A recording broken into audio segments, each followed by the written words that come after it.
The sun completely disappeared today. There was supposed to be some northern lights yesterday too, but there's too many clouds to see it. And what did I read today? How about this one? Apparently in some parts of the world, they're complaining that drones are becoming more dangerous, I guess, coming close to hitting things like helicopters. This one says, Air Ambulance says drone near misses going up. An air ambulance service said it has experienced some near collisions involving drones. Wiltshire air ambulance pilots say that the trend of drone collisions is going up and they are seeing more people fly drones over accident sites. During one incident in Bath, they only narrowly avoided a drone as they were coming into land. Matt Wilcock, chief pilot at Wiltshire Air Ambulance, said when you hit one of those doing 150 miles per hour, they will come through the windscreen and they can injure the crew. If you injure the pilot, we will all see where that would end. He added, when we come into landing sites, often what's happening is there's commotion on the ground, there's lights and people want to pop a drone up and have a look at what's going on. We come in and while drones are at 400 feet and most aviation traffic is at 500 feet, the exception is when we come in to land.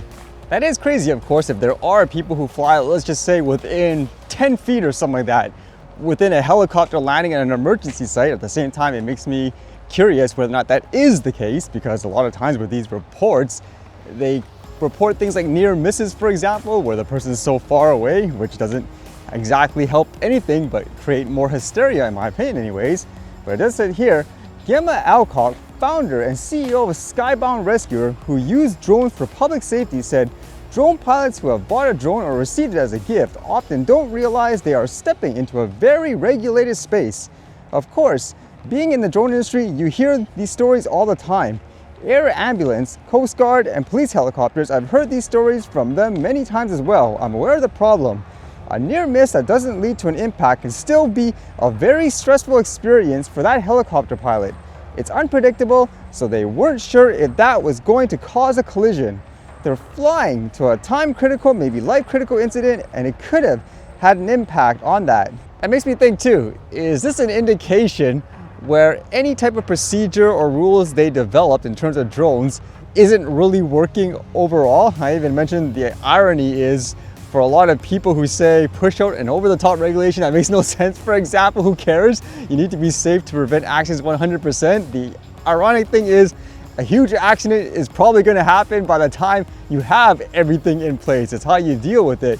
Because in many places too, when they say people just don't know about the rules, you can't expect, for example, just like a regular individual who's flying, let's just say a quote toy, like here, to actually read up on all NOTAMs and so forth, where one day magically everything is banned in the airspace, including like a toy. Like, who is expected to read that in terms of an average person?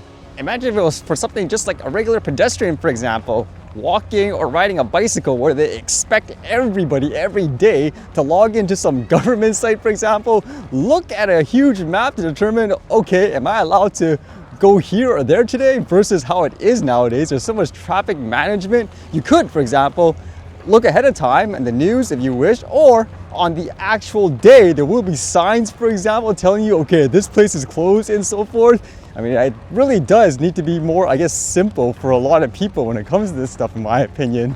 And with that theme of using drones for emergency purposes, this one was kind of interesting to think about, as apparently there were officials who used a drone to quickly find people who were, I guess, lost. And at the same time, it makes you wonder what happens if they just used their own drones too.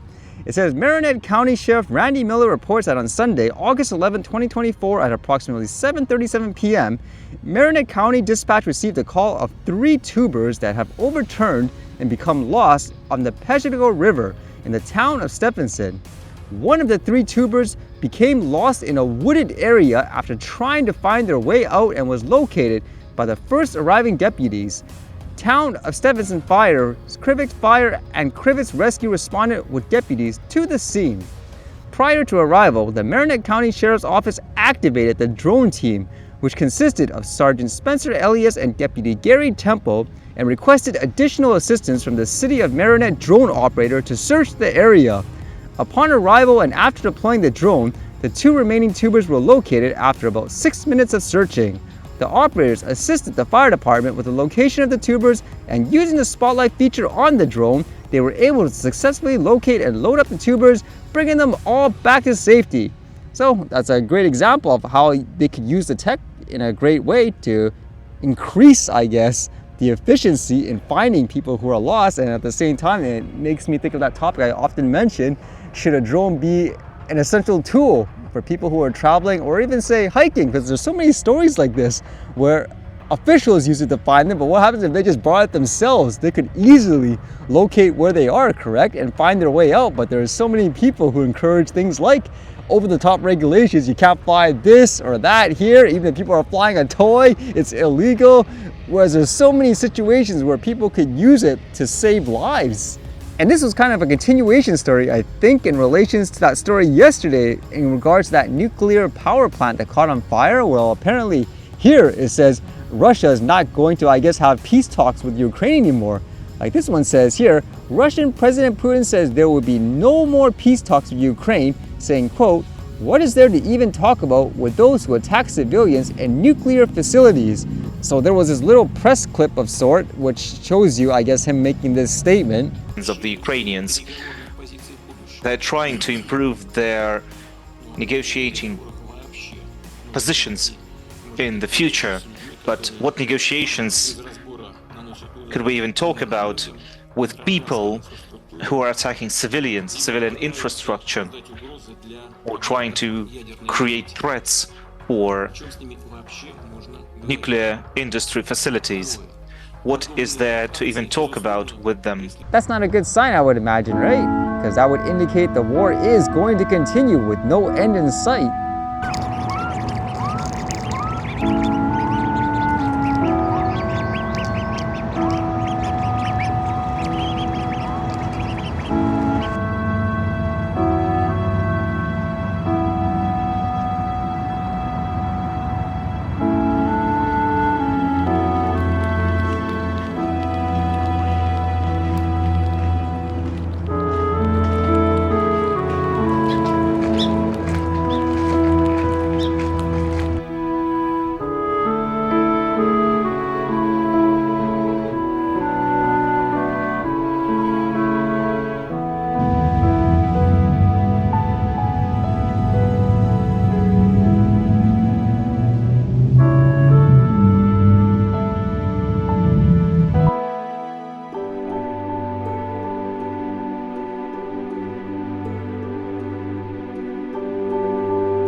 All right, see you guys later.